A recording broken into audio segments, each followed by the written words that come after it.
Siasatan corona mengesahkan punca kematian adalah akibat lemas.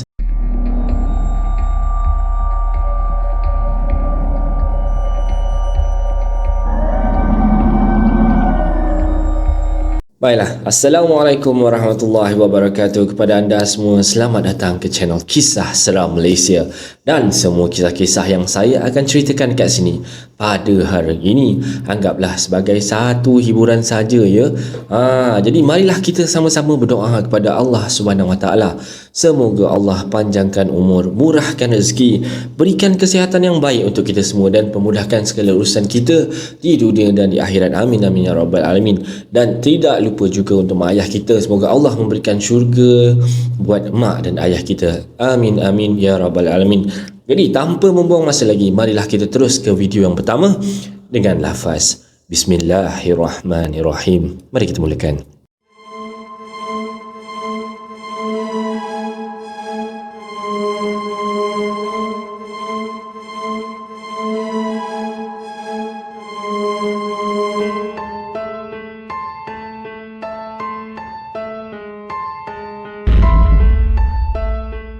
Baiklah, untuk kali ini KSM nak bawakan satu kisah daripada penjara Pudu berkenaan dengan seorang panduan yang bernama Ana Malai. Ini bukan kisah seram ya, ini adalah lebih kepada kisah misteri lah macam tu. Jadi Ana Malai ni dia adalah seorang banduan dekat penjara Pudu ni lah. Tapi dia ni bukan banduan orang kata bilik sel akhir macam cerita-cerita kita sebelum ni. Dia ni adalah seorang banduan yang mati dekat dalam penjara Pudu tu. Jadi tanpa banyak membuang masa, marilah KSM bawakan anda kisah Ana Malai. Okeylah. Ana Malai ni lahir pada tahun 1956 macam tu dekat sebuah estate dekat Banting, Selangor. Dan bapaknya ni bekerja sebagai seorang pemandu lori estate ni lah. Dan ibunya seorang penoreh getah. Dan mereka tinggal di rumah buruh yang disediakan oleh pihak pengurusan estate. Bapa Ana Malai ni nama dia Muniandi, berusia lebih kurang dalam 45 tahun macam tu. Dan telah pun bekerja dekat estate ni lebih daripada 18 tahun macam tu. Dan bapa dia ni ditugaskan untuk menghantar penoreh getah ke seluruh estate ni seawal pukul 4.30 pagi tau. Jadi dan mengambil mereka semula pada jam pukul 11 pagi macam tu. Jadinya penoreh dan getah yang diorang dah toreh ni dibawa ke pusat pungut, dan di sini setiap orang akan pun mencurahkan getah ke dalam lori tangki getah lah macam tu. Kemudian seorang lagi pemandu akan membawa lori tangki ni ke sebuah kilang dekat gelang kilang tu, di mana getah-getah ini akan diproses dan menjadi kepingan. Selepas dijemur, ianya akan dibungkus untuk dieksport. Jadinya Muniandi ni akan membawa para penoreh ni ke rumah masing-masing untuk makan tengah hari lah. Selepas dah settle kat sana tadi tu, dia akan bawa semua penoreh ni pergi ke rumah masing-masing kan. Dan beberapa jam kemudian dia akan menghantar mereka semula ke mana-mana kawasan estate yang perlu ditebas ataupun dipotong rumput. Dan dia akan mengambil mereka semula sekitar jam pukul 4 petang macam tu. Dan selepas selesai menjalankan tugasnya, dia akan mengayuh basikal sejauh beberapa kilometer. Untuk apa? Untuk bersama-sama beberapa orang kawan dia untuk pergi ke kedai todi dekat Banting, Selangor. Jadi dekat Banting, Selangor ni, dekat sana diorang ni akan minum-minum, mabuk-mabuk kan. Dan inilah yang dilakukan oleh mereka bertahun-tahun lamanya, sehinggalah akhirnya si Muniandi ni menjadi kaki botol. Dia ni bukan sahaja minum todi tau, tapi juga dia meneguk samsu haram. Apa beza todi dengan samsu tu? KSM tak berapa pastilah, sebab KSM tak tahu kan benda tu kan. Jadi mana yang tahu boleh ceritakan lah. Dan pada hari gaji, dia akan beli beer dan stout. Maka tak hairanlah yang jika Muniandi ni menjadi pemabuk. Dan gaji si Muniandi ni habis kerana membeli minuman-minuman keras ni. Jadi, dan isteri dia pula ni nama dia Minaci, berusia 35 tahun. Isteri Muniandi dia seorang penoreh getah lah.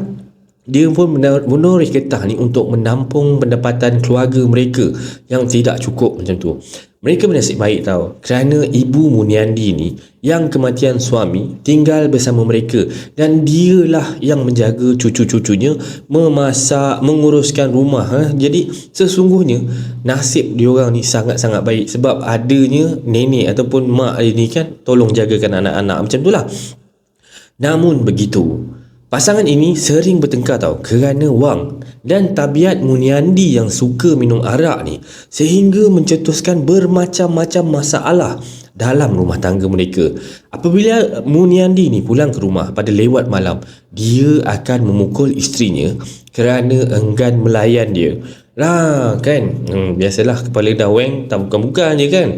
Jadi anak-anak mereka tidak senang tau dengan tingkah laku orang tua diorang ni lah. Jadi anak mereka seorang nama Arumugam berusia 16 tahun macam tu, lari daripada rumah dan tidak pulang-pulang.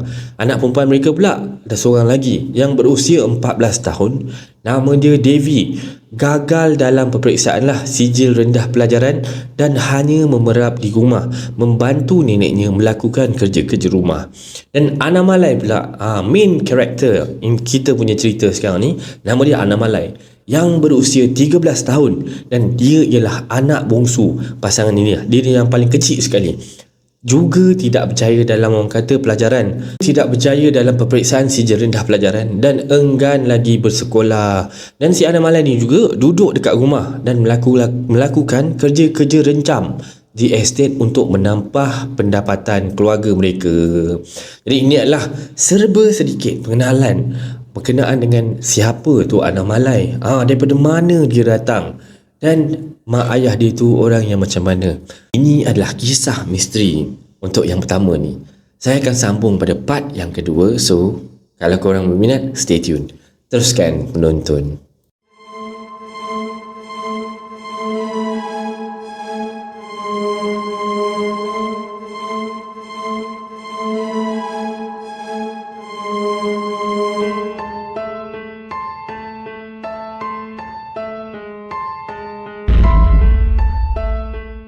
Baiklah, Anamalai ni dia bukan seorang budak yang sihat tau guys.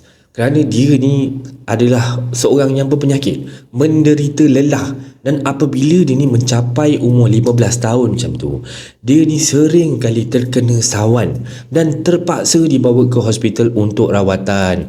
Oleh yang demikian ni, agak sukar tau untuk dia ni mendapat pekerjaan tetap dekat estate sebut. Dan pada suatu malam, bapanya dan beberapa orang kawan yang sedang dalam perjalanan pulang dengan berbasikal daripada minum-minum dekat pekan tadi, tiba-tiba dia tiga orang ni, kawan bapa dia dengan kawan-kawan dia ni, dilanggar lari oleh sebuah lori dekat Jalan Banting Kelang macam tu. Dan ketiga-tiga sahabat tu memang cedera parah dan dimasukkan ke hospital. Dan Muniandi ni mengalami kecederaan kepala yang sangat-sangat serius, dan patah tangan, patah beberapa tulang rusuk, dan si Muniandi ni berada dalam keadaan koma selama seminggu dan akhirnya pun menghembuskan nafas yang terakhir. Tetapi kawan-kawannya berjaya diselamatkan. Dan beberapa bulan selepas itu, Devi yang pada masa itu berusia 18 tahun lari dengan seorang lelaki tau yang bekerja dekat estate tu, dan tak ada siapa pun yang tahu ke mana mereka pergi. Si ibu waktu tu sangat susah hati, dan pada suatu malam si ibu ni meminum sebotol kecil racun pakuet. Siapa tahu racun pakuet ni mungkin boleh komen sikit kan. Tapi kan macam mana rupa dia kan, racun apa ni sebenarnya. Dan si ibu ni meninggal sebelum ambulan pun tiba. Dan Anamalai terus menjadi anak yatim piatu, dan abang dan kakaknya ni telah pun menghilang diri, dan kini dia dijaga oleh neneknya yang berusia 75 tahun. Dan wanita itu sering sakit kerana dah terlalu tua lah kan. Nenek-nenek tu dah terlalu tua, jadi tak boleh nak jaga dah. Nak mengemas, nak memasak dah tak larat dah. Dan pendapatan harian si Anamalai ni tak cukup tau untuk menampung mereka dua beranak. Dan Anamalai pun membuat keputusan untuk lari daripada rumah dan lari daripada neneknya ni. Oleh itu pada satu malam ketika wanita tua itu sedang nyenyak tidur, Dia pun keluar daripada rumah senyap-senyap tanpa meninggalkan sebarang pesan dan dia terus lari. Dan beberapa bulan selepas itu, pihak pengurusan estet menghantar wanita tua itu ke sebuah rumah orang tua lah. Kerana dekat sana dah tak ada siapa-siapa nak jaga, jadi terpaksalah hantar ke rumah pengurusan orang tua di Kelang tempatnya. Dan rumah yang pernah didiami oleh keluarga ni, mereka telah pun diserahkan kepada pekerja lain yang lebih memerlukan ataupun yang perlukan rumah. Ni Ana Malai ni pun berhijrah ke Kuala Lumpur lah. Dan tidak lama kemudian dia ni menyertai satu kumpulan tukang cuci kereta, dan pendapatannya sebanyak beberapa ringgit sehari tu sudah cukup untuk si Ana Malai ni menampung keperluan hariannya dekat Kotaraya tu. Tetapi oleh sebab dia sering terkena sawan dan sering kali dia ni jatuh pengsan di jalan dan terpaksa dibawa ke hospital oleh pihak polis. Jadi dia ni macam kerap kali kejap berhenti kerja, kejap kerja, macam tu lah dia.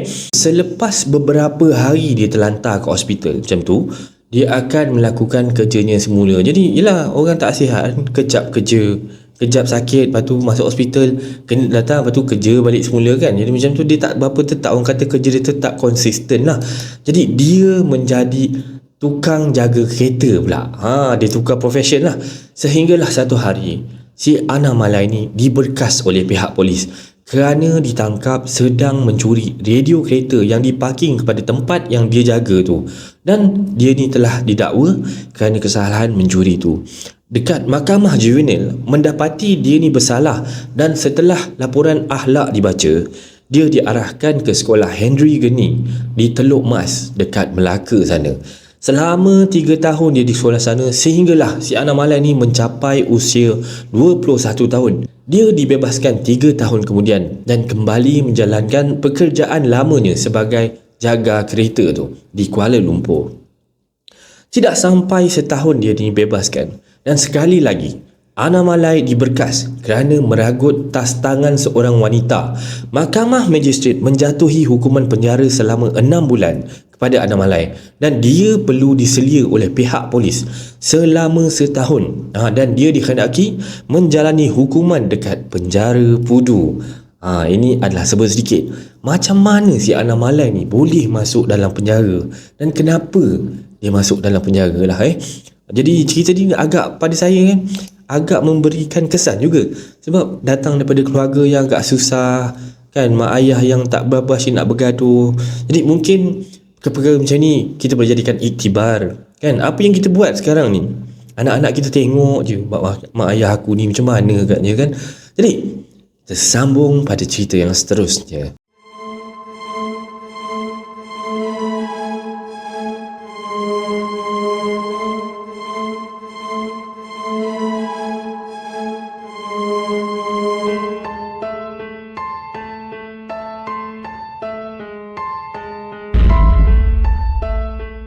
Baiklah, jadi Ana Malai ni pun dah dibawa ke penjara Pudu untuk menjalani hukuman dia kan. Jadi dia ni merupakan banduan jangka pendek dan pihak berkuasa penjara menganggap dia ni jenis yang tidak berisiko. Dan jika dia berkelakuan baik dan rajin, dia ni akan dibebaskan sebaik sahaja selesai menjalani hukuman. Dan oleh sebab dia ni ada rekod kesihatan yang berkaitan dengan sawan ni tadi, maka dia ni ditugaskan untuk melakukan kerja-kerja rencam seperti menyapu, mengemop lantai, membersih longkang, mencampur lalang dan memotong rumput, segala-galanya lah. Orang kata kerja-kerja yang macam technician, bukan technician, cleaner buat macam tu lah agaknya. Jadi dekat sekitar penjara ni lah dia buat kerja macam tu. Dan Ana Malai ni bekerja dengan tekun dan baik kelakuannya dekat dalam penjara tu, sehinggalah si Ana Malai ni dipercayai oleh sarjan ataupun pegawai-pegawal yang bertugas waktu tu. Jadi sarjan yang bertugas waktu tu ialah Sarjan Manap Ali tau, yang mengizinkan dia ni bekerja di kawasan penjara tanpa perlu diselia. Ni bukan senang nak dapat ni tau. Dan pada suatu petang, sejurus sebelum banduan perlu masuk ke dalam sel masing-masing, dan hanya beberapa hari je lagi sebelum si Ana Malai ni dibebaskan, Ana Malai didapati tidak ada semasa banduan ni beratur. Dan banduan-banduan lain semua sudah selesai mandi dah waktu tu dan bersiap-siap untuk masuk ke blok semula. Tetapi setelah hitung kepala ni, Anamalai didapati tak ada dekat situ. Dan Sarjan Manap dan beberapa orang banduan mencarilah si Anamalai ni di sekitar kawasan tetapi gagal menemuinya. Dan pada shift malam pula, Azizul Idrus kemudian mengarahkan semua banduan di penjara itu dihitung sekali lagi. Dan disahkan hanya ada 4,153 orang banduan, walhal bilangannya tadi pada pukul 1.30 petang tadi ialah 4,154 orang. Jadi ini bermakna ada satu banduan yang telah pun hilang. Jadi biarpun mengarahkan pengiraan dibuat sekali lagi, tetapi keputusannya pada waktu itu tetap sama, seperti ada seorang yang banduan tadi tetap hilang. Dan apabila semua banduan telah pun masuk ke sel masing-masing, semua warden yang bertugas di setiap blok melaporkan bilangan banduan masing-masing yang berada di bawah jagaan diorang ni lah. Jadi namun jumlahnya waktu tu masih lagi 4,153 orang. Kemudian pegawai itu mengarahkan pegawai pintu utama untuk membunyikan siren kecemasan untuk memanggil semua pegawai yang tidak bertugas pun berkumpul dan mencari di seluruh pelusuk penjara.